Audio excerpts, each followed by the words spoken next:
Assalamualaikum warahmatullahi wabarakatuh. Yang terhormat kepada Ibu Wiwit Aryani SH Lembun selaku dosen pengampu mata kuliah Pengantar Hukum Indonesia. Perkenalkan, nama saya Ricardo Ibrahim, NIM 202220198, kelas C semester 1. Dalam kesempatan kali ini, melalui video yang saya buat ini, saya akan mempresentasikan tugas ulangan tengah semester mata kuliah Pengantar Hukum Indonesia. Baiklah, langsung saja saya mulai. Dalam presentasi ini, saya akan membahas tentang argumentasi dari sisi pro maupun dari sisi kontra terhadap mosi-mosi berikut ini. Untuk mosi yang pertama yaitu pertanggungjawaban korporasi atas tewasnya para supporter di Stadion Kanjuruhan Malang pada tanggal 1 Oktober tahun 2022 ini. Untuk yang mosi yang berikutnya yaitu legalisasi ganja medis di Indonesia. Untuk mosi yang ketiga yaitu perpanjangan masa jabatan presiden selama 3 periode. Untuk mosi yang keempat yaitu obstruction of justice tentang kasus pembunuhan Brigadir Joshua Huta Barat. Selanjutnya yaitu mosi tentang keberlakuan Undang-Undang Cipta Kerja pasca putusan MK nomor 91 garing PUU nomor 18 garing 2022. Untuk mosi yang terakhir yaitu pengaturan kepolisian Indonesia di bawah Kementerian Pertahanan dan Keamanan Republik Indonesia. Baiklah, untuk mosi yang pertama ini yaitu yang saya ucapkan tadi tentang pertanggungjawaban korporasi atas tewasnya para supporter di Stadion Kanjuruhan Malang pada tanggal 1 Oktober 2022. Dari sisi pro akan saya jelaskan terlebih dahulu. Dari sisi pro yaitu polisi telah menetapkan sebanyak 6 orang tersangka atas tragedi Kanjuruhan Malang ini. Mereka dianggap bertanggung jawab atas tragedi yang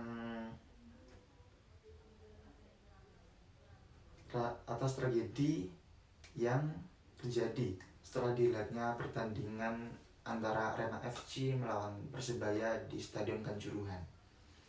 6 orang tersangka di dalam perkara ini yakni disebutkan ada Direktur Utama PT Liga Indonesia Baru atau yang biasa disingkat LIB, Bapak Ahmad Hadian Lukita. Ada juga Ketua Panitia Pelaksana Pertandingan Arema FC Abdul Haris, Kabak Ops Polres Malang Kompol Wahyu Setyo Pranoto, kemudian Kasat Samapta Polres Malang AKP Bambang Sidi Ahmadi. Ada juga Komandan Kompi Brimob Polda Jawa Timur AKP Hasdarman dan Security Steward Suko Sutrisno. Para tersangka ini dijerat dengan pasal 359 dan pasal 360 KUHP tentang kelalaian yang menyebabkan kematian dan pasal 103 junto pasal 52 Undang-Undang Republik Indonesia nomor 11 tahun 2022 tentang keolahragaan.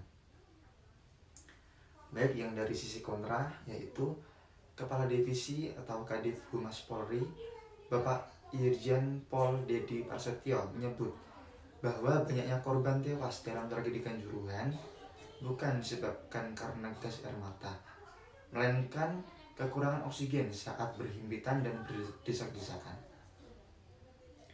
Untuk mosi yang selanjutnya yaitu legalisasi ganja medis di Indonesia. Untuk yang dari sisi pro terlebih dahulu ya teman-teman.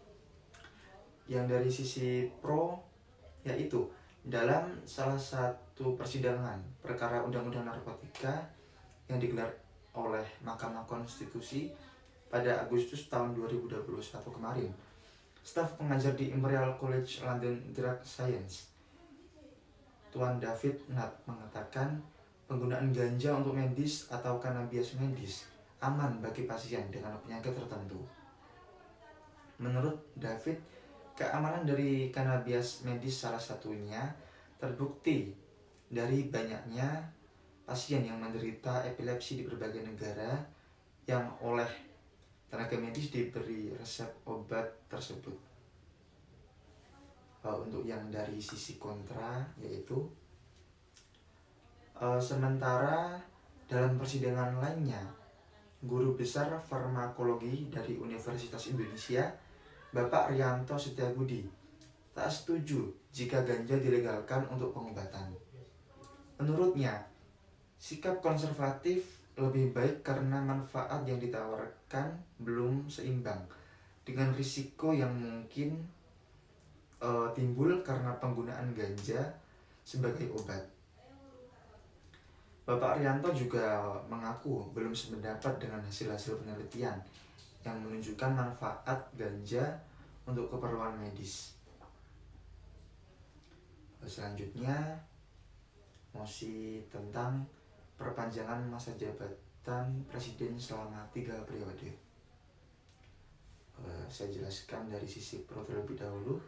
Untuk yang dari sisi pro, di dalam konstitusi terdapat ketentuan pasal 7 Undang-Undang Negara Republik Indonesia tahun 1945 secara tegas berbunyi, yaitu presiden dan wakil presiden memegang jabatan selama 5 tahun dan sesudahnya dapat dipilih kembali dalam jabatan yang sama hanya untuk 1 kali masa jabatan, yang artinya masa jabatan presiden dan wakil presiden maksimal hanya diperbolehkan selama 2 periode, atau dalam 1 periode itu 5 tahun, berarti dalam 2 periode 10 tahun.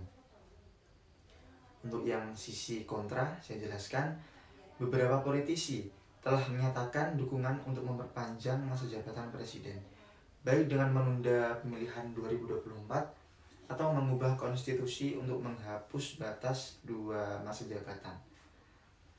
Seperti Bapak Menteri Investasi Bahlil Lahadalia, Menteri Perekonomian Erlangga Hartarto, Ketua Umum Partai Kebangkitan Bangsa Bapak Muhaimin Iskandar, dan Bapak Luhut Binsar Panjaitan termasuk di antara mereka yang mengemukakan gagasan tersebut. Untuk mosi yang selanjutnya yaitu obstruction of justice kasus pembunuhan Brigadir Joshua Huta Barat. Yang dari sisi pro yaitu Polri telah menetapkan 7 anggotanya sebagai tersangka obstruction of justice, atau yang bisa kita sebut dengan upaya untuk menghalang-halangi proses hukum kasus penyidikan Brigadir Joshua ini. Mereka yaitu yang telah ditetapkan Polri adalah Bapak Ferdi Sambo, Brigjen Hendra Kurniawan, Kombes Agus Nurpatria, AKBP Arif Rahman Arifin, Kompol Cuk Putranto, Kompol Baikuni Wibowo, dan AKP Irfan Wibowo.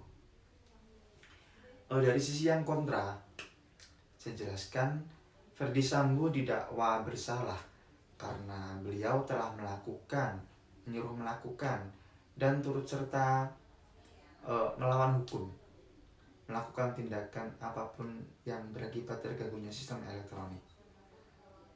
Dan dia juga didakwa telah menghilangkan hingga menyembunyikan informasi elektronik. Untuk mosi yang selanjutnya, saya jelaskan yang tentang keberlakuan Undang-Undang Cipta Kerja pasca putusan MK nomor 91 garing PUU nomor 18 garing 2022. Untuk dari sisi yang pro terlebih dahulu, Undang-Undang Cipta Kerja masih tetap berlaku sampai dengan diberlakukan perbaikan pembentukan sesuai dengan tenggang waktu sebagaimana yang telah ditentukan oleh Mahkamah Konstitusi. Dari sisi kontra, saya jelaskan, pembentukan Undang-Undang Cipta Kerja ini bertentangan dengan Undang-Undang tahun 1945 dan tidak mempunyai kekuatan hukum yang mengikat secara bersyarat sepanjang tidak dimaknai tidak dilakukan perbaikan dalam waktu 2 tahun sejak putusan yang ini tadi diucapkan. Untuk mosi yang terakhir atau yang keenam, yaitu pengaturan kepolisian Indonesia di bawah Kementerian Pertahanan dan Keamanan Republik Indonesia. Untuk yang dari sisi pro terlebih dahulu, dalam situasi yang sekarang ini dapat terjadi risiko politik presiden atas kesalahan polisi. Pengaduan masyarakat atas kinerja polisi juga tak mungkin diserahkan ke presiden selaku atasan Polri. Untuk itu harus ada lembaga setingkat kementerian yang bisa menertibkan Polri apabila Polri tersebut berulah. Untuk yang sisi kontra, yaitu pasal 8 dan pasal 11 Undang-Undang Kepolisian yang menyebut secara tegas kedudukan Polri di bawah naungan langsung presiden, dinyatakan bertentangan dengan Undang-Undang Dasar tahun 1945. Sebab tidak ada satupun pasal dalam Undang-Undang 1945 yang menentukan Polri langsung di bawah presiden. Untuk menghindari konflik kepentingan akibat kedudukan di bawah presiden, sebaiknya Polri berada di bawah kementerian, yaitu Kementerian Pertahanan. Mungkin cukup